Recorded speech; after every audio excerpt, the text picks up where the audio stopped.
Alors, tout d'abord, bienvenue à tous à ce webinaire qui est donc dédié à l'analyse financière internationale, programme de master spécialisé de Neoma. Je suis accompagnée des deux directeurs de programme. Alors, pourquoi deux? Parce que nous avons deux parcours, un qui est dédié à la finance d'entreprise et l'autre à la finance de marché. Mais ils vous expliqueront cela plus en détail tout à l'heure. Donc, nous sommes avec Catherine Cariotis, qui est directrice académique du master AFI, gestion et évaluation d'actifs. Et nous avons Stéphane Fourneau, qui est directeur académique du Bonjour. programme AFI. Bonjour Stéphane. Stratégie et gestion d'entreprise, donc en part-time sur Paris. J'ai avec moi également Katie Fischer, Bonjour. voilà, Katie qui est mon homologue, donc Bonjour, Cathy. qui est responsable recrutement et promotion pour les programmes à temps plein. Et je suis moi-même donc responsable promotion et recrutement pour les programmes à temps partiel. Donc, Stéphane, je te propose de commencer par une petite présentation de l'école et donc de D'accord, partager, si tu veux bien, ton écran. pas de problème. Je fais cette manipulation en quelques secondes. Voici. Est-ce que tout le monde voit? Oui, Ça se passe bien? a Ok, pas de priori, problème technique. on voit. Alors, Eh j'ai bien, c'est oublié de vous parti. dire effectivement que là, nous allons donc vous faire une petite présentation, mais il y aura un jeu de questions-réponses après la présentation. Donc, si vous avez des questions à poser, vous pourrez toujours lever la petite main bleue ou prendre la parole. Je trouve que c'est plus sympa, en tout cas, d'échanger de vive voix. Mais il y a également le chat. Donc, Katie et moi serons aussi à même de vous répondre via le chat. Donc, Neoma, pour ceux qui ne connaissent pas, Neoma est une des meilleures écoles de management en France. Vous le verrez dans le classement d'ailleurs, avec 150 ans d'expérience. Neoma est largement reconnue dans le domaine du management, avec un corps important de professeurs permanents. 200 professeurs qui interviennent dans les cours, dont 60% sont des internationaux. Donc, c'est plutôt intéressant. Et voilà, donc, nous sommes portés vers l'international, c'est une certitude. Nous avons 1200 intervenants professionnels, des intervenants qui viennent enseigner dans les cours et qui viennent partager leur expérience. Neoma, c'est aussi un réseau de plus de 60 000 diplômés. Je crois que nous en sommes d'ailleurs à 62 500, si je ne m'abuse. Donc, une des écoles les plus connectées également en France et à l'international. Donc, c'est également 335 partenaires internationaux pour permettre à nos étudiants donc d'aller étudier, de faire des échanges académiques et d'avoir des expériences à l'international. Et donc, comme je vous le disais, une des meilleures écoles de management, puisque Neoma est 6e école française. Donc, nous faisons partie, en tout cas dans les classements généraux, des 10 meilleures écoles en France. Voilà. Et donc, pour finir, le MSAFI, bien sûr, puisqu'il est bien classé au Financial Times, puisqu'il est 21e. Donc, Stéphane, si tu pouvais passer, voilà. Oui. Donc bonjour à toutes et tous. Merci de nous avoir rejoints. Et donc, que peut-on dire du master d'analyse financière internationale? Premièrement, c'est qu'effectivement, on a ce qu'on appelle deux parcours. Donc, le premier parcours qui s'adresse plus à des personnes qui ont une fibre plus, j'allais dire, entreprise, et d'autres qui ont une fibre beaucoup plus gestion d'actifs, c'est-à-dire une approche marché. Voilà. Donc, pour ma part, je m'occupe bien évidemment du parcours qui est en part-time, comme vous l'a signifié tout à l'heure Stéphanie. Et donc, Catherine Cariotis s'occupe du full-time. Donc, qu'est-ce que je peux dire sur le part-time? Donc, si vous avez une fibre plutôt entreprise, c'est vrai que vous serez à Paris et vous aurez la chance dès l'année prochaine, donc dès la prochaine rentrée plus exactement, d'inaugurer notre campus qui sera flambant neuf normalement si tout se passe bien puisqu'il sera livré dans les prochains mois. Donc ça c'est la première chose. Donc il est situé à Paris et il est plus exactement place d'Italie. Voilà. Autre chose, donc, une caractéristique de ce parcours, c'est l'alternance. Alors, l'alternance, il y a beaucoup de questions souvent, mais qu'est-ce que c'est? Évidemment, il y a beaucoup d'étudiants qui ont regardé un peu sur Internet différents programmes. Et c'est vrai que l'alternance, c'est souvent une semaine ou un mois ou 3 semaines. Bon, nous, c'est beaucoup plus simple. En fait, c'est 3 jours tous les 15 jours. Donc, en fait, quels sont ces jours? Le jeudi, le vendredi et le samedi. Ce qui fait que si on résume, tous les mois, vous êtes 4 jours en cours, hors entreprise, et tout le reste du temps, vous êtes en entreprise, puisqu'il y a 2 samedis par mois qui sont le samedi. Voilà, donc une alternance, et tout cela pendant environ 12 mois. Ensuite, que dire de plus? Que dire si ce n'est que vous serez des analystes plutôt corporate, c'est-à-dire que vous êtes capable de faire une analyse financière de la création de valeur à 360 degrés, certes, mais plutôt axé entreprise. Alors, qu'est-ce que ça veut dire? Ça veut dire que vous êtes plutôt des consultants, comme si vous étiez des consultants, mais internes, et vous êtes capable de travailler avec tous les services de l'entreprise, que ce soit la direction financière, la direction marketing, commerciale.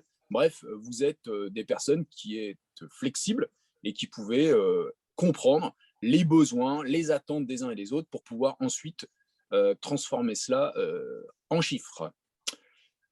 Que dire de plus si ce n'est qu'effectivement on privilégie ce qu'on appelle nous le learning by doing, c'est-à-dire beaucoup d'études de cas qui sont très concrètes donc, et qui ne sont pas virtuelles. C'est-à-dire que globalement, c'est vrai qu'il y a une transmission de savoir qui se fait d'abord par des travaux en groupe, beaucoup de travaux en groupe, et des études de cas qui sont très, j'allais dire, actualisées, très, très actuelles. Évidemment, le Covid ne nous facilite pas la chose pour le moment, mais on prévoit souvent des séminaires, des off-campus séminaires, c'est-à-dire qu'on a des séances qui sont organisées sur des thématiques, et donc on a des spécialistes qui viennent et qui nous expliquent, et vous pouvez échanger avec eux. Donc ils ont soit écrit des livres, soit les deux, c'est-à-dire ils écrivent des livres et ils enseignent dans le master, ou non. Voilà, donc en fait, on essaye d'avoir les meilleurs spécialistes pour une matière donnée. Les thématiques, comment elles sont choisies, c'est en fonction de vos besoins, des attentes du marché, ou nous, avec Catherine, quand on estime qu'il y a un sujet, une thématique qui doit être traitée. Voilà, voilà. Les corporate meetings, il y a la possibilité aussi d'aller dans des entreprises, faire des visites si c'est possible, quand c'est possible, pour pouvoir justement échanger sur des thèmes particuliers. Alors, on a une spécificité aussi, c'est que quasiment à la fin du parcours, c'est-à-dire aux alentours du mois de juin, on a ce qu'on appelle un hackathon. Ce hackathon, qu'est-ce que c'est? C'est une épreuve, donc qui fait partie intégrante du cursus, qui permet de mixer des étudiants de notre master avec d'autres étudiants du master DISC, donc qui est tout ce qui est Digital Innovative Supply Chain. Digital Innovation and Supply Chain, voilà, merci. Et donc avec ces étudiants, vous devez en groupe résoudre des problématiques qui sont principalement liées au fintech, et aussi on vous impose par exemple une technologie. En ce moment, c'est la technologie blockchain. Voilà. Donc on fait, comme vous pourrez le comprendre, très attention à tout ce qui est digital. Donc on n'a pas beaucoup de cours, j'allais dire magistraux. Ce sont des cours qui sont en alternance, qui alternent l'académique avec des exercices pratiques et des applications pratiques. Voilà ce que je peux dire sur notre parcours, le parcours que je gère, mais comme vous l'aurez compris, je le gère aussi en coordination avec Catherine Cariotis, qui, elle, s'occupe plus de l'aspect marché. Merci, merci Stéphane. Donc, je vais compléter et je vais présenter le master AFI full-time. Alors, ce que je dirais déjà, c'est que ce master, en plus de ce que Stéphane a dit, ce master a 15 ans. Hein, donc, ça veut dire qu'il a une antériorité, il a une reconnaissance, il est classé 21e au Financial Times, comme l'a dit Stéphanie. On est monté de façon drastique dans les rankings, et tout particulièrement le FT. Donc, ça, c'est quand même un point particulièrement important sur lequel je tiens à souligner, à insister. Alors, deuxième point sur lequel j'aimerais insister, c'est que l'analyse financière fait partie de l'ADN de Neoma. Je m'explique. En finance, Neoma est reconnu historiquement, et plus encore que la finance, spécifiquement, l'analyse financière est vraiment le cœur de métier auquel Neoma forme.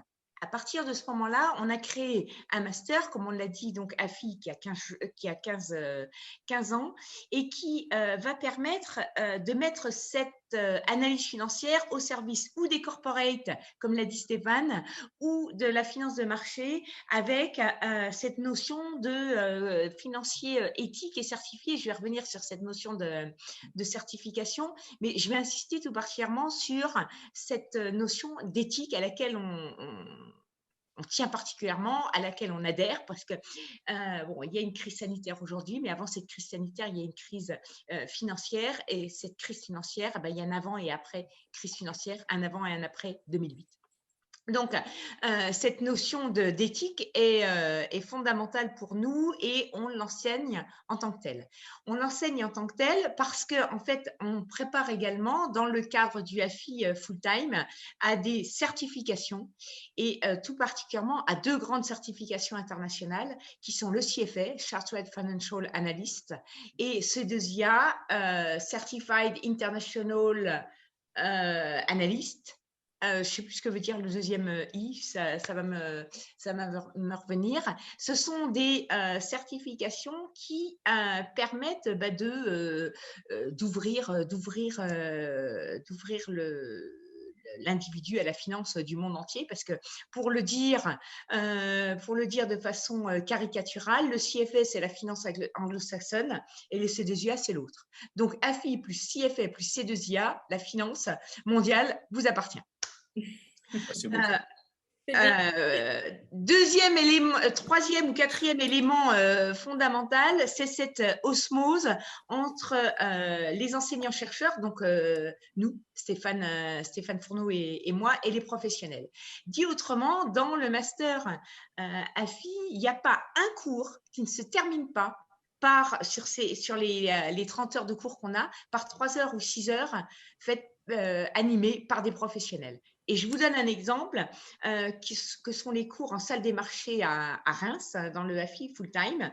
On a un cours de fixed income, donc de gestion obligataire, où les profs vont dire on fait ci, on fait ça, et on explique les concepts de duration, et ensuite, par exemple. Et ensuite, le professionnel en salle des marchés, parce qu'il est patron de salle des marchés, dit voilà, les profs vous ont dit ça, maintenant, qu'est-ce que j'en fais très concrètement dans ma vie de tous les jours. Donc, il y a une co-construction permanente et une évolution permanente du contenu des cours entre la sphère professionnelle et la sphère académique. Pourquoi? Parce que c'est a priori le dernier diplôme que vous allez passer. Donc, c'est un diplôme professionnalisant. Vous êtes là pour rentrer ensuite dans la vie professionnelle. Donc, il faut que vous soyez formés à ce qu'attendent de vous les professionnels. Et enfin, parce que le monde est en transition, pour être optimiste, voire en multicrise, on ne peut plus faire de la finance comme on en faisait il y a 30 ans. La finance, c'est le point essentiel qui va nous permettre de passer à ce qu'on appelle aujourd'hui le monde d'après. Et ce monde d'après, il faut qu'il soit finançant les transitions énergétiques, finançant les multitransitions auxquelles le monde est confronté. Donc, il faut que cette finance soit utile sur le plan sociétal. Et alors, il y a juste une question là, le Master AFI Full-Time n'est pas en alternance, il est full-time. Alors que celui de Stéphane est part-time, donc effectivement, par définition, il y en a un alternance, celui de Paris, et celui de Reims est en full-time. Je reviendrai, si vous le souhaitez, sur l'organisation de ce master. Mais j'insiste sur cette finance de demain, au point que le master AFI a été le premier master labellisé par une instance de Paris Europlace, qui est une émanation de la Bourse de Paris. Et cette instance en question de Paris Europlace s'appelle Finance for Tomorrow. Donc, on a des professionnels d'horizons différents, d'actifs, de gestion d'actifs ou de fixed income ou de fintech, etc., qui viennent témoigner du besoin de l'utilité sociétale de cette finance et de cette finance qu'on appelle Finance for Tomorrow.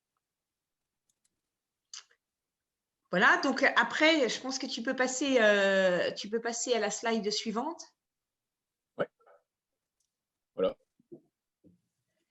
Alors, Je continue, mais tu interfères Oui, si tu oui, tout le à fait. souhaites, Stéphane. Donc, vous voyez sur cette slide qu'on a un chapeau commun parce que c'est le même master. C'est le même diplôme. Il y en a un qui, comme l'a dit Stéphane, est destiné à la finance d'entreprise et l'autre qui est plus destiné à la finance de marché. Mais il y a un tronc commun qui nous permet de dire que c'est vraiment le même diplôme, en sens qu'il a été déposé comme tel à la conférence des grandes écoles. Et ensuite de quoi, une fois que les cours de tronc commun sont passés, il y a un track différent selon le master qu'on veut mettre en place. Par exemple, moi, je n'ai pas de gestion de trésorerie dans mon master. Il y a une faute sur la slide. C'est Programming in Finance. Mais c'est pas grave. J'ai en revanche un CFA à préparer pour ceux qui le souhaitent. Donc, on est vraiment, la moitié des cours sont en commun et après, on a un track différent de 50% des cours. Je ne sais pas si tu veux rentrer dans le Oui, non, détail, Stéphane. oui, c'est en fait souvent on nous dit mais attendez, je comprends pas. Il y a deux tracks, c'est deux diplômes différents. Non, non, c'est voilà, il y a un diplôme et puis il y a une sensibilité, comme je disais tout à l'heure.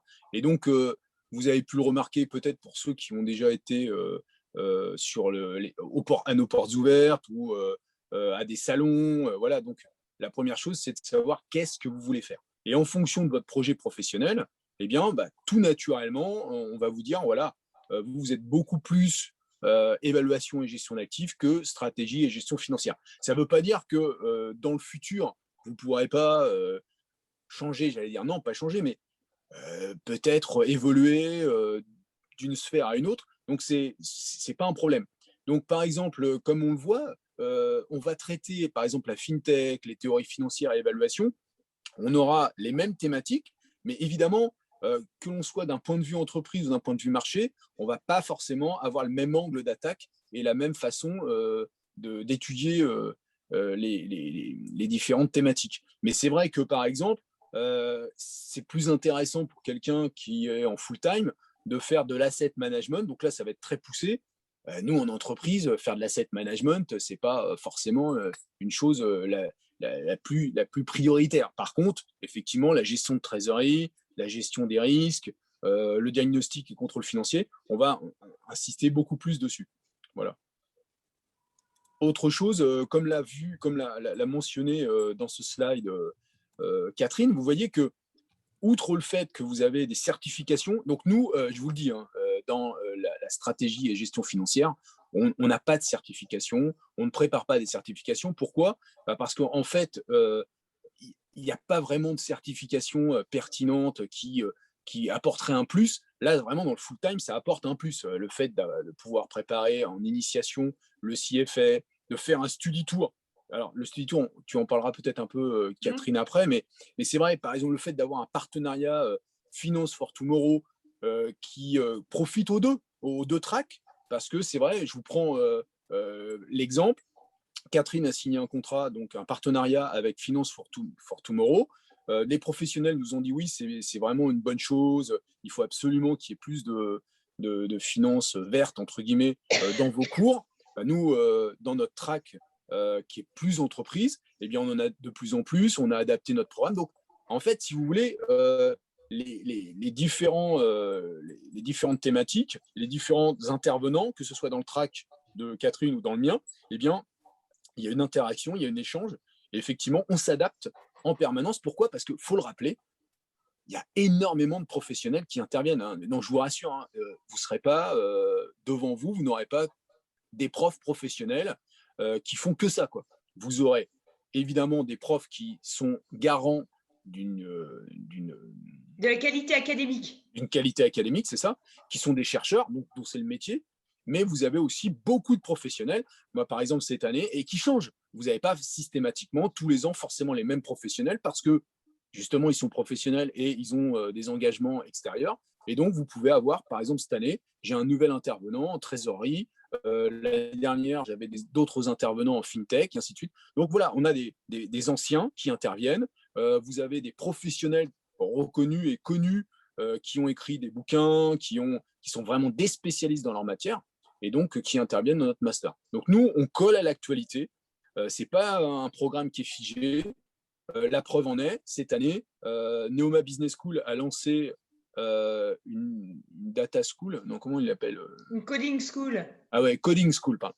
Coding school, qui permet justement de se familiariser avec une multitude de langages pour coder. Et donc, dès cette année, les étudiants vont pouvoir accéder à cette plateforme. Et l'année prochaine, dans le track, ça sera obligatoire et intégré dans les cours. Donc, on s'adapte. On s'adapte en permanence aux demandes du marché, sachant que les tuteurs qui sont les référents en entreprise, puisque dans mon cas, vous êtes en alternance, eh bien, ces tuteurs, nous sommes en contact avec eux régulièrement, et bien évidemment, que ce soit lors de jurys, que ce soit dans des discussions informelles, ou que ce soit pour je dirais, de manière académique, une réunion qui nous permet de faire évoluer nos contenus, eh bien, ils nous font des feedbacks, ils nous disent ça c'est bien, ça il faudrait changer, ça c'est plus d'actualité, donc voilà. Donc on écoute. Par rapport aux tuteurs, je vais renchérir sur ce que tu viens de dire, Stéphane, parce qu'il y a un élément dont on n'a pas parlé, c'est la thèse professionnelle. Oui, la thèse professionnelle, elle fait partie intégrante du cursus. Dit autrement, il faut absolument faire cette thèse professionnelle et la valider pour pouvoir être diplômé du master AFI. Le qualificatif professionnel a lieu d'être parce que c'est un mémoire de fin d'études avec des éléments empiriques répondant aux besoins des professionnels. Donc, Stéphane parle des tuteurs qu'il a, lui, en tant que tuteur d'alternance, puisque vous êtes en alternance en étant chez lui. Moi, j'ai des tuteurs professionnels qui vont choisir des sujets de thèse professionnels parce qu'ils ont une appétence pour suivre cette thèse, parce que ça correspond à leurs besoins. Et si vous faites une bonne thèse, ça fait partie d'un élément et d'une ligne de CV. Voilà. Et tant que j'ai la parole, je vais parler du study tour. Alors le study tour, puisqu'effectivement je ne l'ai pas présenté, le study tour, alors hors crise sanitaire, parce que malheureusement l'année dernière ça n'a pas pu se faire, et cette année ça ne pourra pas plus se faire. On a une semaine de cours faits aux États-Unis, à New York, en partenariat avec le Baruch College. Donc ce study tour qui a lieu en toute fin de cursus, puisqu'en fait, ça a lieu au mois de mai. Alors, mon cursus se termine, il est concentré sur 4 mois et demi. Ce cursus, cette semaine, à New York, a lieu d'être pour vous permettre d'avoir un point de vue de la finance américaine et de pouvoir le comparer entre deux mondes professionnels, européens d'une part, américains d'autre part. Et donc, il y a des profs du Baruch College qui interviennent, et il y a des CEO, par exemple, de fonds d'investissement ou autres établissements qui viennent vous faire part de leur expérience. Donc, nous, dans le parcours en part-time, en alternance, nous n'avons pas de study tour. Alors, on me dit souvent, monsieur, ça serait bien. Oui, d'accord. Par expérience, il y a beaucoup de travail à fournir, puisque déjà, vous êtes en entreprise. Ensuite, il faut suivre le cursus. Comme vous pouvez le voir, il est suffisamment dense. Donc, plus nous aussi, on a une thèse professionnelle. Donc, c'est vrai qu'on ne peut pas tout faire, quoi. Donc, c'est pour ça qu'avant de choisir le track, le parcours qui correspond le mieux à vos attentes, voilà, il faut le choisir en fonction de votre objectif, et pas uniquement parce que c'est en alternance, c'est en full-time. Oui. Qu'est-ce que vous venez chercher? Qu'est-ce que vous venez chercher dans la construction de votre trajectoire professionnelle? Et donc là, par exemple, aujourd'hui, c'était une journée de recrutement. C'est vrai qu'il y a des étudiants, bon, pas tous, mais certains qui sont pas clairs dans leur projet professionnel. Donc, on les aide évidemment à mieux comprendre quelles sont leurs ambitions, leurs attentes, parce que quelquefois, c'est vrai que c'est pas toujours très clair, faut dire. C'est pas toujours très clair de dire, voilà, moi, je voudrais faire ci, je voudrais faire ça, je voudrais être dans telle fonction. Donc, nous, c'est notre rôle aussi. Et c'est pour ça que vous avez des personnes à votre disposition pour poser des questions. Soyez pas timide, allez-y, posez vos questions, parce que, si vous voulez, nous, notre objectif, c'est pas que vous soyez en situation d'échec. C'est-à-dire que on vous accompagne pendant tous ces mois. Évidemment, ça ne va pas être forcément facile parce qu'il y a beaucoup de choses à apprendre, il y a beaucoup de choses à maîtriser. Et en parallèle, que ce soit dans un cursus ou dans l'autre, vous avez plein de travaux à rendre, à faire, à assimiler. Mais voilà. En gros, on vous accompagne, mais on veut du return. On veut un rendement sur notre investissement. Dit autrement, on est là pour vous aider, pour construire votre trajectoire professionnelle, pour vous apporter les compétences qu'on va vous transmettre, mais à condition qu'il y ait un investissement. Et l'investissement de votre part, c'est de travailler à bon escient et de prendre au comptant les éléments qu'on vous donne et les travaux de groupe ou individuels qui sont des éléments de validation du diplôme. Ouais, et un point important, alors ça concerne peut-être pas directement Catherine, mais moi c'est un feedback que j'ai quelquefois, c'est qu'on a l'impression que quand on sélectionne du part-time, il faut être clair, parce que ça sera financé par l'entreprise, bon, bah, on est un peu moins impliqué, hein, parce que c'est vrai que quelqu'un qui finance sa formation full-time, bon, c'est un coût, certes, alors qu'on estime peut-être que le part-time, c'est un moyen de financer. Ouais, non, non, mais d'accord, ça c'est un moyen de financement, mais nous, ce qu'on veut, c'est la motivation, quoi. Si c'est juste pour choisir un part-time, et ça, on l'a régulièrement d'entretien, des personnes qui veulent plutôt faire de la finance de marché, mais qui se disent ah, j'ai pas envie de prendre un emprunt, j'ai des problèmes de financement, donc je vais prendre le part-time. C'est pas comme ça que ça fonctionne. Donc, pour les problèmes de financement ou autres, bah, il faut nous contacter et voir comment vous pouvez trouver des solutions, mais ça ne doit pas être un handicap pour votre choix. D'abord, ce qui compte, c'est le choix professionnel que vous avez à faire. Est-ce que c'est full-time, est-ce que c'est part-time? Mais d'abord, c'est sur le contenu, quoi. Et donc, je rappelle, en tout cas, concernant le part-time, il y a un taux d'échec qui n'est pas important, mais ne croyez pas qu'il y a des compensations. Ah bah tiens, j'ai passé un partiel, mais j'ai des bonus parce que j'ai bien travaillé à l'oral. Non, non, non, il y a des unités de valeur à valider pour chaque module et il n'y a pas de compensation, on ne fait pas des rattrapages de rattrapage. Nous sommes audités, comme vous l'avez pu voir dès le premier slide, si je le repasse ici rapidement. Voilà. Vous voyez qu'on est EQUIS, AACSB et AMBA. Donc, qu'est-ce que ça Et on veut fait dire? partie des 1% des écoles mondiales qui ont la triple accréditation, plus donc le ça, Financial Times.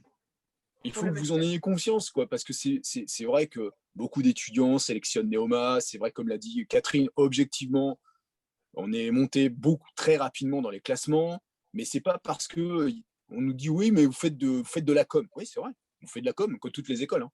Mais on a aussi du travail de fond et nous sommes audités. Donc il y a aussi une certaine qualité à respecter. Donc, bien évidemment, on veut bien travailler avec des étudiants, mais nous, ce qu'on veut aussi, c'est la qualité. Et comme on a effectivement des audits pour continuer à avoir nos accréditations, eh bien, on a des exigences. Et les exigences, elles sont relativement claires académiquement parlant, c'est-à-dire, bah, vous avez la possibilité, si vous échouez, de passer des rattrapages, mais on ne fait pas des rattrapages de rattrapage et des compensations entre les modules, non. Donc là, le contrat, il est très clair dès le début. Si vous vous investissez, si vous êtes motivé et que vous travaillez, nombre d'étudiants pendant les entretiens de recrutement, ils sont motivés, hein. Ah oui, oui, on a quelques faiblesses, mais monsieur, je vous promets, on va rattraper et tout. Ouais, sauf que le problème, c'est qu'ils ne rattrapent pas, quoi. Et qu'ils ont l'impression, alors je ne sais pas à quoi c'est dû, mais quelquefois que c'est voilà, que ça va se passer. Non, parce que dans le part-time, hein, on soit bien clair, ça demande vraiment une maturité importante parce que vous avez à gérer et votre, votre poste en entreprise et en plus l'académique, quoi. Donc franchement, ça ne s'adresse pas à tout le monde, sincèrement. Donc il faut avoir un certain profil. Et nous, lors des entretiens, c'est ce qu'on teste aussi. Et c'est pour ça qu'on vous demande un certain nombre d'éléments pour juger sur votre dossier. Parce que nous, comme je vous le dis, on vous accompagne certes, mais on a aussi un devoir, c'est de vous alerter sur le fait que vous risquez d'être en échec. Donc souvent, ça peut être pris comme une sanction, mais ce n'est pas une sanction, quoi. C'est un avertissement en vous disant, attention, là, si vous n'êtes pas à niveau, on ne pourra pas faire quelque chose pour vous, quoi. Il va falloir que vous travailliez, quoi. Et donc, c'est vrai que Stéphane, Catherine, on peut peut-être passer aux questions parce qu'il Oui, commence à y avoir des questions. Moi, je voulais juste revenir sur l'investissement effectivement du full-time. Oui, effectivement, c'est un certain budget, mais je pense que le retour sur investissement ensuite vous permet de revenir enfin, comment dire, de rentabiliser en fait rapidement, n'est-ce pas? Oui, non, mais tout à c'est-à-dire qu'en fait. fait, c'est ça, en fait, je pense que c'est un faux problème. Alors, je vais peut-être faire bondir certains et certaines qui nous écoutent, mais si vous commencez à vous dire, je ne vais pas, par exemple, suivre le full-time, alors que vous êtes passionné par la finance de marché, que vous avez sélectionné ce master, et vous dites oui, mais c'est cher, mais qu'est-ce que ça veut dire cher? Et des modes de financement, il y en a plein. Par contre, c'est peut-être les mêmes personnes qui vont s'acheter une voiture, qui vont s'acheter un appartement ou une maison. Ben voilà, il faut faire des choix dans la vie. Donc, je pense que l'argument problème de financement, c'est un faux argument. Sincèrement, j'en suis persuadé. Et on l'a vu. On trouve toujours des solutions, on arrive à trouver les solutions. Hmm. Oui, non, mais je pense qu'en plus, les sorties à la salaire sont quand même assez attractifs. Neoma, clairement, est quand même très bien classé, donc très bien reconnu auprès des entreprises. Voilà, donc le retour sur C'est un investissement, investissement. il sera sans problème, quoi. Voilà, Et tu en l'as plus, dit. comme le master a 15 ans, par exemple, moi, dans le cadre du full-time, c'est donc pas une alternance, hein, mais il y a un stage qui est à faire une fois que les cours sont terminés. Et les anciens NAFI postent directement, m'envoient directement des propositions de stage. Donc, c'est une forme de cooptation. Ouais, tout Oui, à et puis oubliez pas, il y a quand même le study tour, il y a quand même des certifications. Donc tout ça, c'est pas non plus valorise. gratuit, quoi. Donc Hmm. ça, c'est ce que vous pourrez mettre sur votre CV, quoi. Mettre sur son CV que vous avez passé une semaine au Baroque Collège sur des thématiques financières. Bon, puis c'est une expérience, hein. Vous n'allez pas là-bas faire du tourisme. Alors évidemment, vous allez aussi profiter de la ville, mais vous allez vraiment être pendant cette période testé et ça fait partie intégrante. C'est pas Et il y une a des partie crédits, hein. de comment? Il y a des crédits, donc il y a Ouais, des c'est ça, ouais, ECTS. Ça veut tout à dire fait. qu'il faut valider la semaine à New York et ce sont les collègues américains qui vous évaluent. Hmm. Donc On a tout une ça, petite c'est On a justement une question sur oui. la moyenne des salaires à la sortie du FI. Alors, part-time, full-time, est-ce que ça diffère un petit peu? Est-ce que c'est un peu dans les mêmes salaires, les mêmes tranches de salaire? Et combien? Enfin, éventuellement. C'est une question de Mathilde. D'accord. Bah, alors, Vas-y. qu'est-ce qu'on qu'est-ce qu'on peut dire? On peut dire que ça va dépendre On de va donner vous, hein. une tranche. Ouais, une tranche, c'est toujours difficile à donner. Oui, Voilà. alors, Non, mais bien évidemment, grosso modo, le salaire moyen en finance de marché pour le full-time, on est à 42 000. Bon, après, ça dépend. Est-ce que 10. vous avez un intéressement? Est-ce que vous avez la participation? Est-ce que vous avez des avantages divers et variés? Donc, c'est ça. En fait, de toute façon, on est dans la moyenne du marché, mais c'est vrai que tout va dépendre aussi de votre passé, de vos ambitions, des postes que vous voyez. Vous allez toucher de toute façon un salaire qui est quand même en adéquation avec votre investissement. Ça, c'est sûr. Donc, une école qui est dans le peloton de tête, qui est dans les 6-7 premières, qui a suffisamment des distances, qui a un diplôme reconnu, qui est double, triple accrédité, tout ça, oui, c'est ça. Quand vous êtes DRH, pour dire les choses clairement, quand vous êtes DRH, ils ont des grilles. Mais Et oui, donc, c'est ce que j'allais dire. effectivement, vous allez rentrer dans des grilles et vous ne serez pas considéré comme une formation, j'allais dire, classique. Donc, vous serez plutôt dans le haut des grilles, quoi. Ça, c'est sûr. Après, ça va dépendre aussi de votre personnalité et de votre cursus. Hmm. Oui, tout à fait. Ouais. Alors, on me demande aussi si on aide à l'accompagnement dans la recherche d'alternance. Donc, bon, ça, je peux peut-être y répondre. Donc, effectivement, on vous aide une fois que vous êtes définitivement inscrit dans le programme. Ah oui, il y avait la partie admission. Ok. Oui, mais on peut continuer comme ça. C'est pas. Oui, Ouais. oui, donc effectivement. Donc en fait, il y a plusieurs étapes dans le processus de sélection. Donc vous allez devoir remplir un dossier de candidature en ligne. Je pourrais vous en parler un petit peu plus si vous revenez vers moi ultérieurement, parce qu'on n'aura peut-être pas le temps ce soir. Donc une fois que vous avez complété votre dossier, il est traité. Si vous êtes admissible, on vous fait passer sur une session de jury pour un entretien de motivation. Donc ça, c'est le cas aussi pour les deux parcours, hein. Voilà. Et à l'issue de ce jury, on vous donne une réponse relativement rapidement. Donc, pour le part-time, c'est 7 jours. Katie, pour le full-time, c'est… Normalement, c'est 7 jours aussi, je 7 jours crois. aussi. Oui. D'accord. Donc, à l'issue, une fois que vous avez votre mail d'admission, vous êtes définitivement admis, on va vous demander de vous inscrire moyennant un acompte. Alors, je crois qu'il est un peu différent pour les deux. En tout cas, pour le part-time, il est de 1 500 € et je crois que pour le full-time, il est de 2005. C'est le même prix, en fait, 2500.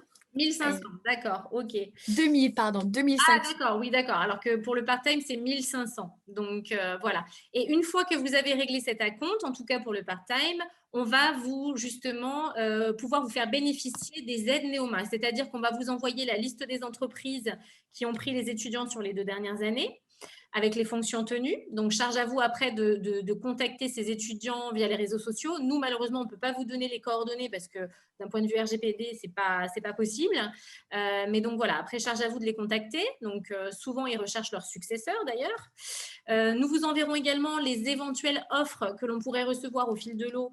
On vous les envoie en priorité et ce ne sont pas forcément des offres qui figurent dans le job teaser de l'école. Mais vous aurez également accès donc, à cette plateforme Job Teaser qui répertorie toutes les offres d'annonces en ligne.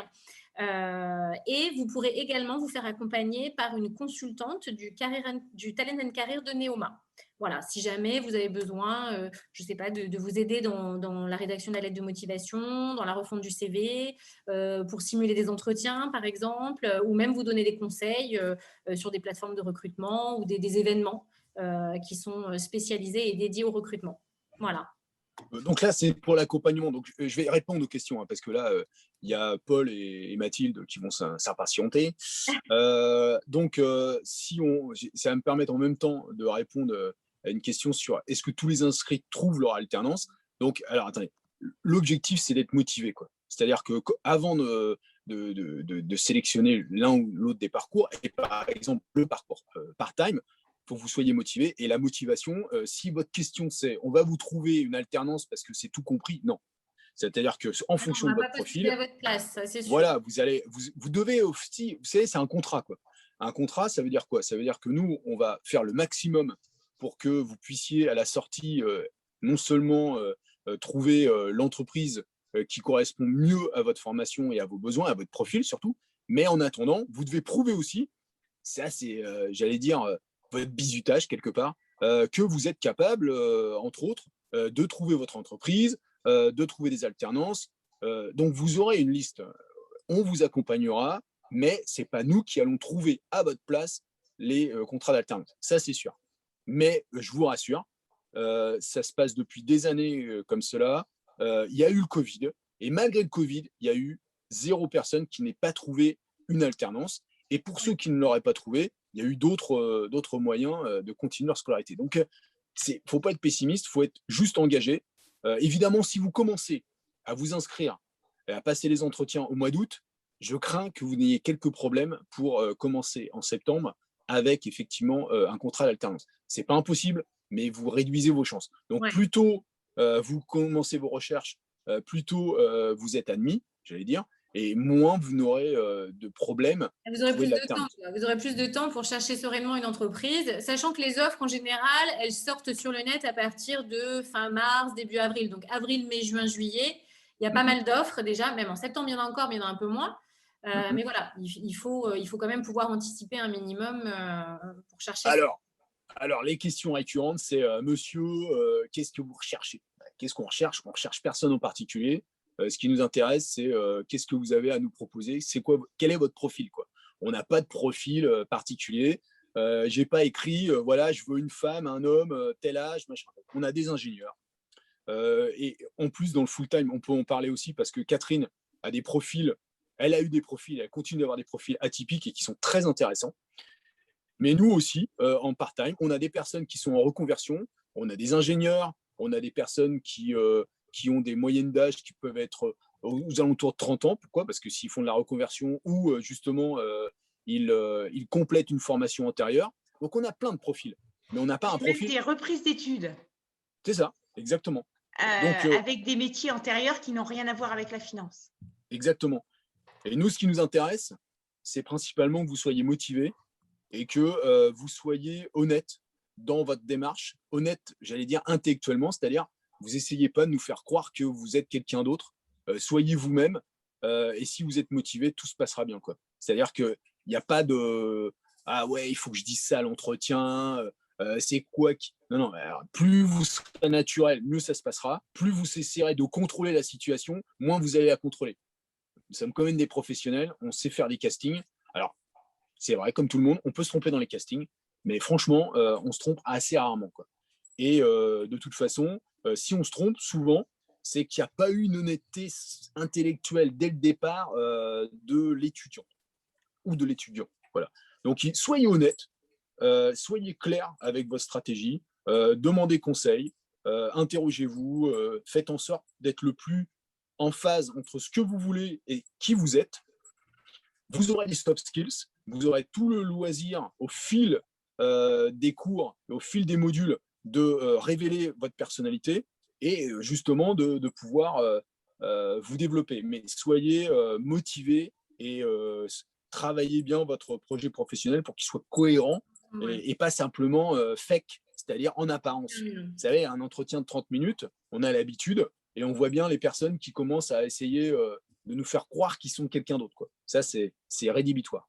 Alors justement, Steph et Oui. Catherine, on nous demande quels sont les emplois occupés, alors autant en alternance et autant après les programmes, après le cursus.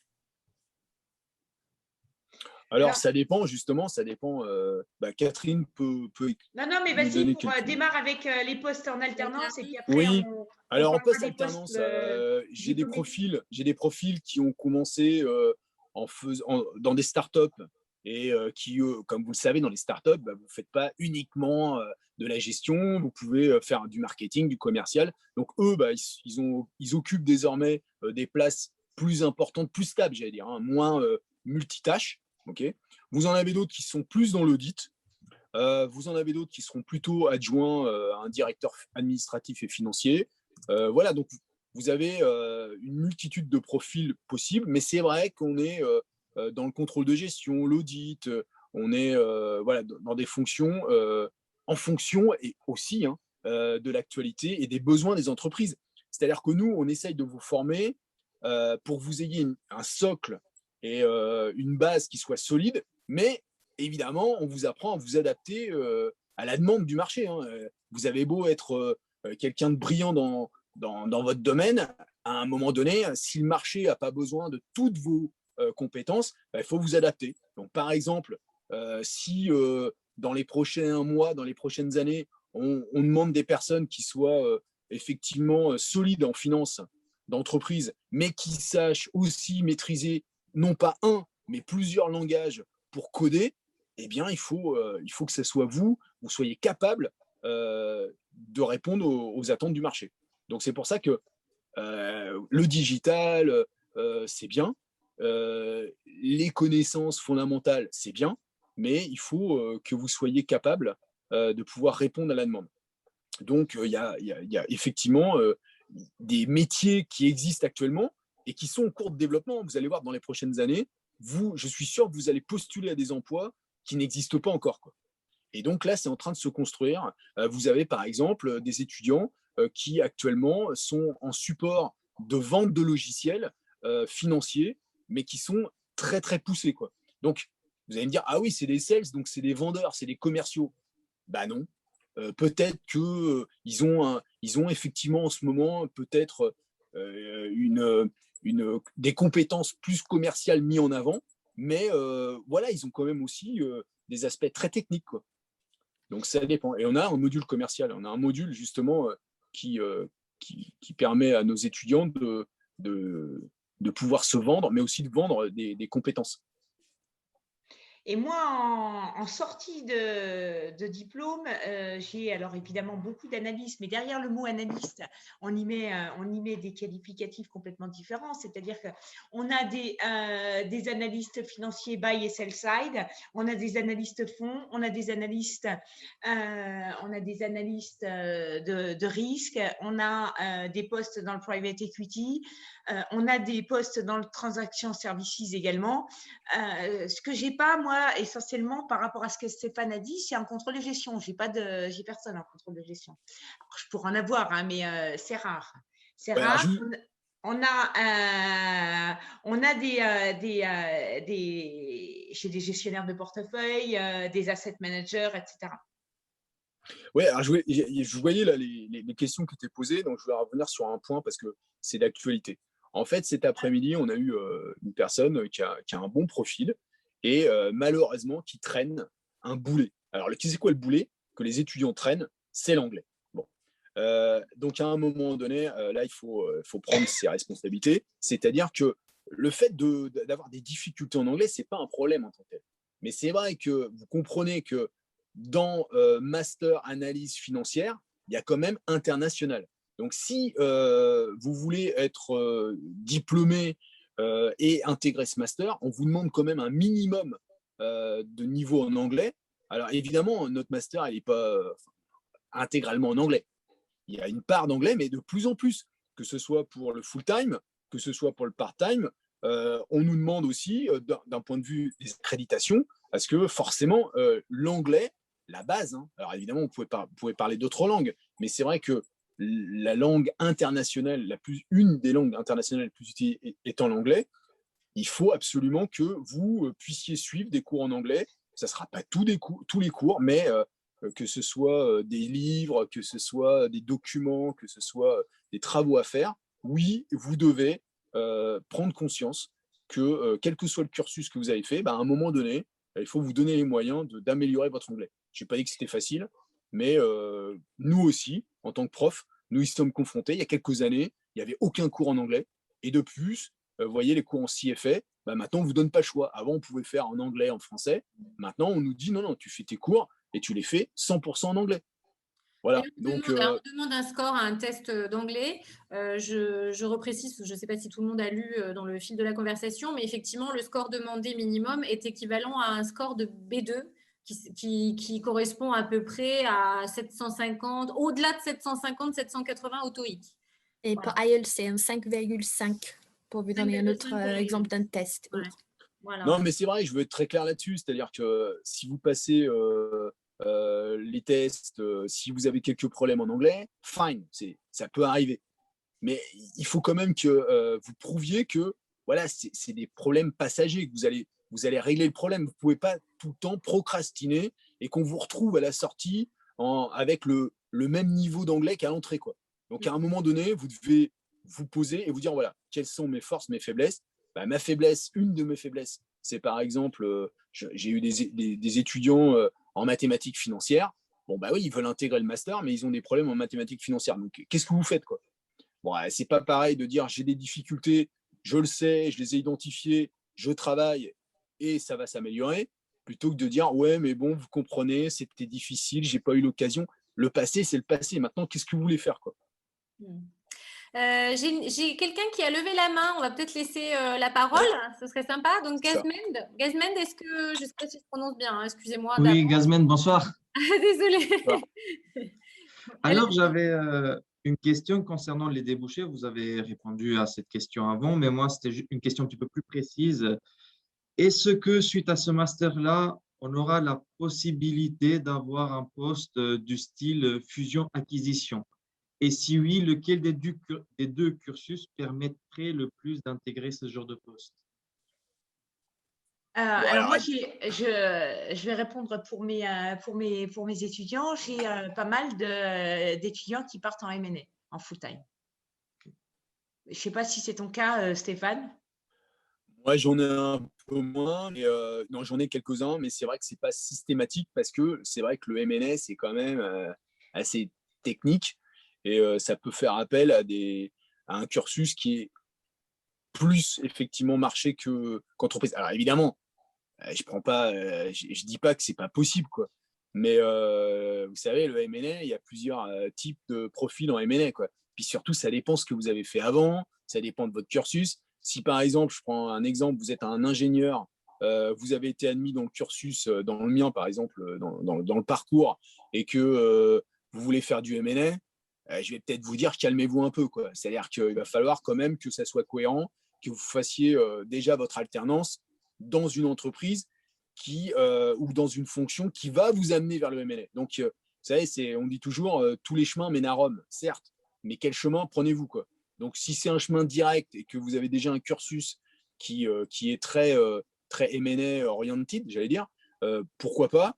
Par contre, si vous êtes quelqu'un qui avait encore des difficultés et pas assez d'expérience dans le domaine, il va falloir un peu attendre, c'est-à-dire qu'il va falloir être humble et apprendre en entreprise via votre alternance ou, comme le disait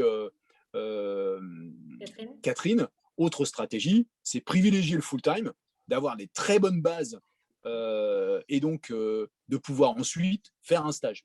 Voilà. Moi, j'ai des cours de M&A. J'ai des cours de M&A qui sont faits dans le full-time par un professionnel du M&A, très spécifiquement. Merci Donc, beaucoup. celui qui conviendrait le mieux, c'est celui de Catherine, du coup. Ouais, je pense, ouais, sincèrement. Ouais. Merci, Gazmen. On a quelqu'un d'autre qui a levé la main également. Alors, YB, je ne sais pas à quoi ça correspond, mais n'hésitez pas. Ça correspond à Yanis Boudi. Ok. Oui, Allez-y. bonjour, je suis navré. Hein. J'utilise pas Zoom d'habitude, c'est pour ça que je tâtonne. Alors, je vous mets juste ma caméra. Ouais. Allez-y. Donc, bonjour à tous. Je ne sais pas si vous me voyez. Ouais, très bien. On vous entend. Ok, super. C'est parfait. Donc, moi, c'était juste pour revenir un peu sur la question de la personne précédente. Moi, je serais plutôt intéressé par le parcours part-time. Actuellement, je suis en Master 2 chargé d'affaires entreprise et je suis actuellement en alternance au centre d'affaires de la Caisse d'épargne de Metz. Donc, moi, je pense que le parcours part-time collerait vraiment avec mon parcours jusqu'à aujourd'hui et puis ce que j'aspire à faire par la suite. Mais est-ce que le M&A peut être aussi une voie que je pourrais envisager au travers de ce parcours? Disons que vous aurez les bases, mais vous aurez des éléments. Mais vous savez, M&A, ça veut dire beaucoup de choses, quoi. Il y a plein de types de M&A, quoi. Vous voyez, c'est comme si vous me dites finance de marché, ouais. Qu'est-ce que vous entendez par finance de marché? Vous êtes sur les dérivés, vous êtes sur les actions, vous êtes sur les obligations. Vous voyez, donc c'est un titre générique M&A. Donc si vous investiguez, si vous me dites oui, mais moi je serais plutôt sélection des entreprises, sélection des dossiers avant d'accorder un crédit, par exemple, ou c'est au contraire faire des montages financiers. Vous voyez, donc tout dépend ce que vous cherchez, quoi. C'est vrai que c'est plus l'aspect montage financier qui m'intéresse. Sachant qu'aujourd'hui, déjà, au sein du centre d'affaires, on en fait pas mal sur des startups, voilà, sur donc, des rachats d'entreprises. C'est donc vraiment nous, on vous quelque apportera chose d'assez peut-être courant. des éléments qui vont vous consolider, mais c'est vrai que si vous avez une alternance qui est déjà plutôt orientée M&A, ça va vous aider encore plus. Vous voyez ce que je veux dire? Donc, en fait, c'est complémentaire. Si la question, c'est vous allez intégrer et vous ferez du M&A à la sortie, non, quoi. Non. D'accord. Et puis, il y a aussi un autre track que j'envisage aussi, c'est surtout aujourd'hui, par exemple, quand on est en caisse d'épargne, bon, on est comme dans tous les centres d'affaires, à un moment donné, on arrive à un plafond sur les entreprises qu'on a, même si aujourd'hui, notre plus gros client fait 1 milliard quand même de chiffre d'affaires. Mais est-ce que vous avez des candidats qui ont été dans votre parcours, qui ont fait plus tard de la gestion de grands comptes? Et là, je parle de Natixis et autres. Oui, alors oui, non, mais tout à fait. Si vous restez au sein du groupe BPCE, que vous voulez faire du grand compte, c'est sûr que Natixis est plus porteur. Après, on va pas rentrer dans le détail parce que c'est pas l'objet de ce webinaire, mais sur des banques, les banques style Palatine ou Bread dans le groupe BPCE, ils font du grand compte aussi. Et ils font beaucoup de TI, ouais. D'accord. Bon, bah écoutez, je vous remercie. Hein. Oui, de rien. Alors, Non, mais vous voyez, en fait, c'est un parcours. Bon, je comprends, mais vous voyez, c'est votre profil ou vos besoins, ils doivent être plus étudiés en profondeur pour bien comprendre. Donc, c'est pour ça qu'on organise des portes ouvertes, c'est pour ça qu'on organise des webinars, c'est pour identifier, pour que vous posiez des questions et qu'on puisse vous aider à y répondre, quoi. Mais chaque profil est particulier. Donc, c'est vrai que quand on donne des concepts génériques comme M&A, ça recouvre énormément de choses, quoi. Donc, c'est à voir au cas par cas, quoi. Oui, et puis comme vous le disiez tout à l'heure, je pense que déjà quand on veut faire du part-time, il faut savoir dans quoi on se lance. Hein. L'alternance, c'est pas quelque chose de facile. Mais par contre, voilà, il y en a pour qui ça convient. Exemple, moi, c'est quelque chose que j'adore parce que ça m'éloigne de la théorie et ça permet d'allier théorie pratique. Donc, et puis, il y en a d'autres qui voient le part-time comme étant un mode de financement principalement, quoi. Voilà, je paie pas mes études et donc, bon, bah, ok, le sujet est intéressant, mais c'est pas forcément ma passion. Vous voyez, bon, voilà, il y a plein de personnes qui raisonnent différemment. Donc, voilà, c'est à prendre en compte, quoi. Il faut juste prendre en compte l'ensemble des éléments, quoi, avant de prendre une décision. Bah, ça vous engage quand même pour 12 mois. 12 mois, 12 ans, ça fait un peu beaucoup, quoi. Je pense que ça, même c'est le retour l'entreprise sur surtout qu'on ne fait pas de rattrapage de rattrapage. Ouais, c'est ça. Même l'entreprise, là, on ne serait pas sur le même segment d'entreprise pour financer la chose. Hein. C'est clair. Non, ce que j'espère simplement, c'est que ce diplôme va vous permettre de bien vivre au moins pendant 12 ans. C'est ça que je voulais dire. Non, mais c'est quand même 12 mois d'engagement, d'implication. Ouais, donc faut quand même réfléchir un peu avant, quoi. Donc sur le papier, c'est top. Dans la réalité, c'est vrai que bon, ça demande des implications, de venir le samedi, prendre les transports. Voilà, il y a plein de choses, quoi. D'accord. Et par rapport à la thèse professionnelle, il y a une implication du tuteur en entreprise ou pas? Oui, tout à fait. On vous encadre, on vous aide à choisir un sujet et après, par contre, on ne fait pas le travail à votre place. Hein. Non, ça c'est sûr. Et alors, on ne fait pas le travail à votre place et on ne vient pas vous dire, tu as fait tes devoirs. Vous n'êtes plus en CP, hein. Vous êtes en responsabilisation. Et quand on parlait de retour sur investissement de notre… parce que nous, on s'investit pour vous et qu'on veut ce return que j'évoquais tout à l'heure, parmi ce return, il y a la professionnalisation et votre comportement vis-à-vis des professionnels tout particulièrement. Oui, d'accord. Ok. Bon, écoutez, je vous remercie. Pardon, Yanis. Non, c'est moi. Excusez-moi. Je vous en prie, madame. Louis nous a fait un roman fleuve. C'est ça, je voulais juste dire, s'il vous plaît, il y a une question très intéressante dans le chat. Louis, vous inquiétez pas. Donc, alors, à l'inverse, si on est surtout intéressé par le marché, mais qu'on souhaite aussi travailler dans des structures non gouvernementales sur un poste en finance, est-ce que le parcours full-time permet d'acquérir suffisamment de connaissances en comptabilité et en administration?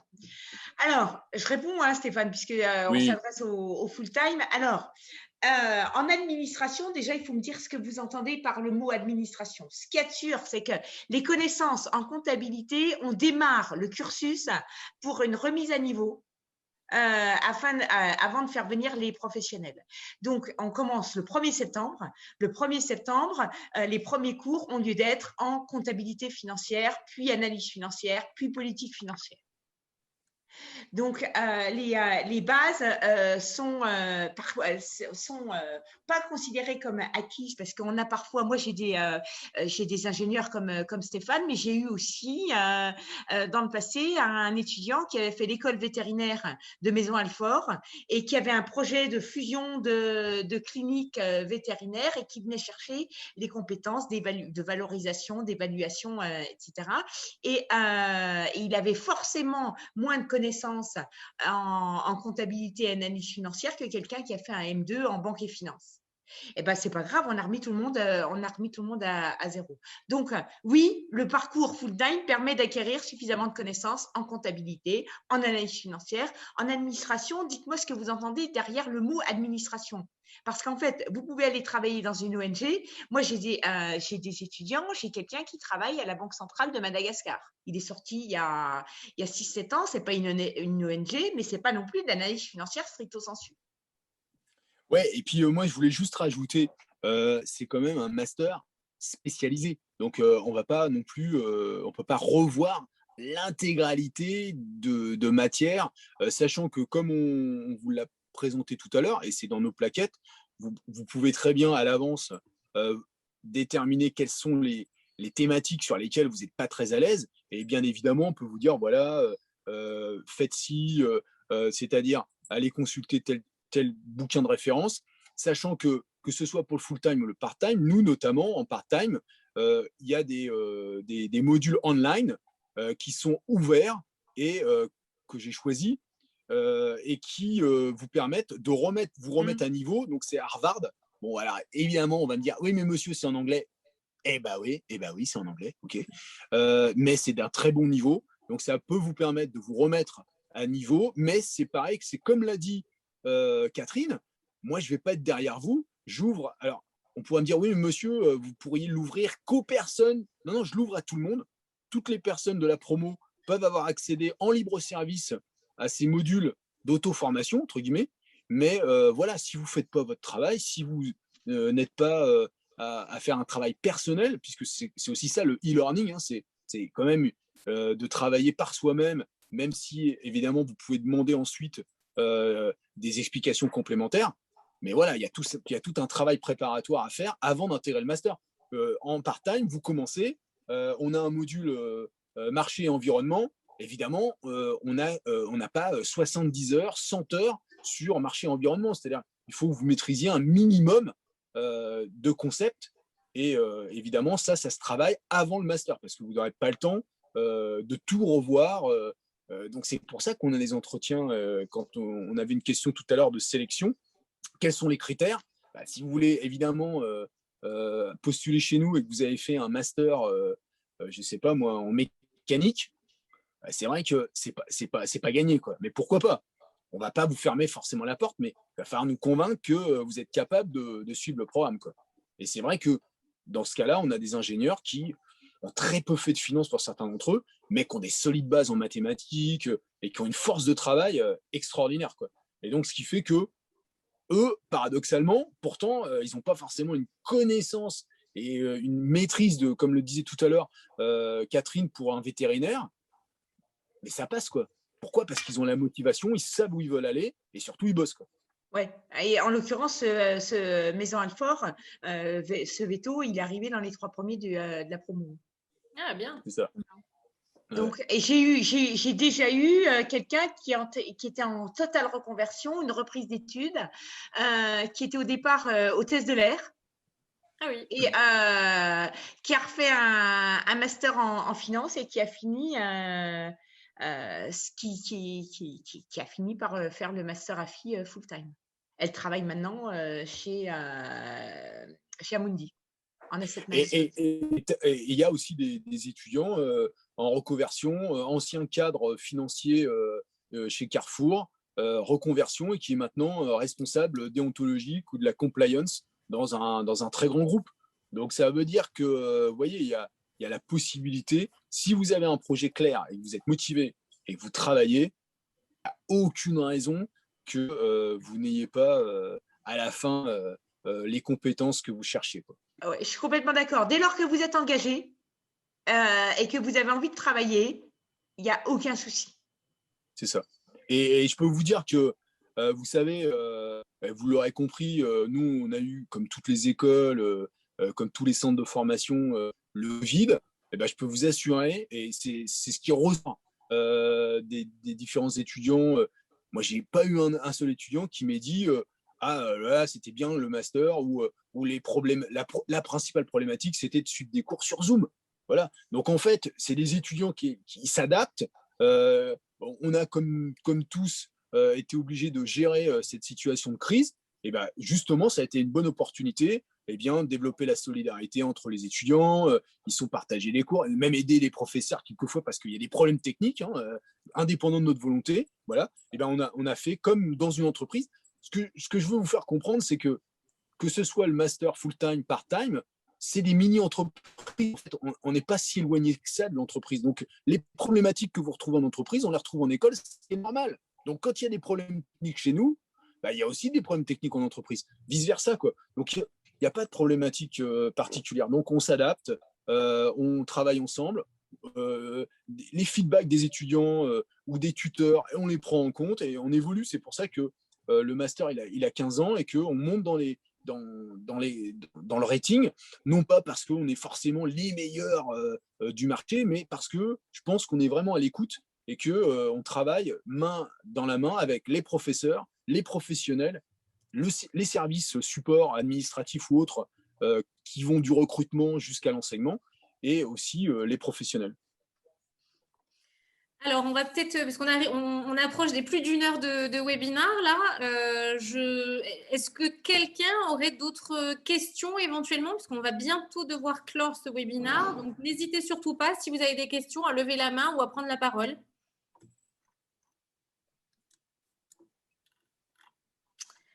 Si, il y a encore une question. Je ne sais pas comment on prononce.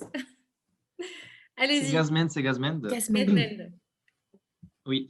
En fait, ma question est surtout par rapport à mon cursus, parce que je suis en dernière année de l'école d'ingénieur. J'aimerais savoir si pour les ingénieurs est difficile ce type de reconversion, sachant que chez nous, aux arts et métiers, on a aussi pas mal de finances, de comptabilité et d'administration. Alors, je vais être honnête. Oui, vas-y Stéphane. Je vais être honnête avec vous. Franchement, c'est ceux qui, paradoxalement, ont moins de difficultés. D'accord. Mais deuxième chose, très importante, c'est travailler sur votre CV, parce que c'est votre CV il va falloir l'adapter. Et surtout, votre alternance. C'est-à-dire, quel est le but, quel est le type d'alternance que vous allez cibler pour avoir le plus de chances de faire cette transition dans les meilleures conditions. D'accord. Et dernière question, si jamais dans le futur, j'aimerais continuer en fusion-acquisition, je dois commencer par quoi? C'est-à-dire quel genre de poste je dois viser, un poste qui pourrait me permettre de me lancer par la suite en fusion-acquisition? Vous pouvez être dans une cellule d'ingénierie financière sur la valorisation des entreprises, l'évaluation des entreprises. Parce qu'en fait, la fusion-acquisition, c'est quoi? C'est on va valoriser une entreprise pour pouvoir procéder à cette opération de M&A, la financer et de savoir si ça vaut le coup de racheter cette entreprise. Et donc, il n'y a aucun souci. Alors, je vais même rajouter, par rapport à ce qu'a dit Stéphane, je vais même rajouter que moi, pour un ingénieur, et j'en ai de plus en plus, et les arts et métiers, j'en ai eu dans le passé, j'ai même travaillé avec le directeur des arts et métiers de Châlons pour voir un petit peu ce qu'on pourrait faire ensemble. Moi, ce que je demande, c'est que vous ayez vu et compris et assimilé la construction intellectuelle d'un bilan et d'un compte de résultat. Je caricature, mais c'est ça dont j'ai besoin. Oui, en fait, si vous voulez… Voir, et en M&A plus particulièrement, pour pouvoir voir les éléments dont vous avez besoin en ce qu'on appelle des opérations de haut de bilan. Et ça parle bien, le haut de bilan. Pour terminer sur ce point, il faut que vous arriviez à switcher d'un monde à l'autre. Là, vous êtes dans votre monde, j'allais dire d'ingénieur. Là, il faut switcher dans le monde de la finance. Et dans le monde de la finance, c'est vrai qu'il y a des fondamentaux. Il faut que vous acceptiez et que vous maîtrisiez un minimum de concepts. C'est un peu comme une langue. Vous apprenez une nouvelle langue. Malheureusement, vous êtes obligé dans un premier temps d'apprendre du vocabulaire et en même temps de maîtriser un minimum de grammaire. Là, c'est la même chose. Il faut vraiment que vous ayez un socle de base. Et ensuite, ça viendra tranquillement, mais sûrement. Merci beaucoup. De rien. Je pense que nous avons terminé. Alors, oui, je pense effectivement. Donc, s'il n'y a plus d'autres questions, donc sachez que nous sommes à votre disposition. Donc, Katie vient de mettre un lien qui vous permet effectivement de prendre des rendez-vous. Alors, Gazmen, je crois qu'on s'était déjà eu en Calendly. Oui, en effet, en effet. Voilà. Mais donc, voilà. Donc, Katie vient de mettre le lien pour prendre des rendez-vous avec nous. Donc, n'hésitez pas si vous avez d'autres questions au-delà du contenu des cours, mais aussi voilà, sur les process d'admission, des questions administratives, etc. N'hésitez pas. Je vous remercie en tout cas, Catherine, Stéphane, Merci à tous. Katie. Merci à toutes et tous. Merci. Merci à tous aussi d'avoir participé à ce webinaire. J'espère qu'il vous aura apporté donc, réponse à vos questions. Et on n'aura plus qu'à vous souhaiter donc une bonne soirée. Merci mesdames pour l'organisation. De rien. Bye bye. Merci. Merci bonne bien. soirée à tous. Salut Bonne Catherine. soirée. Bonne Bye. soirée.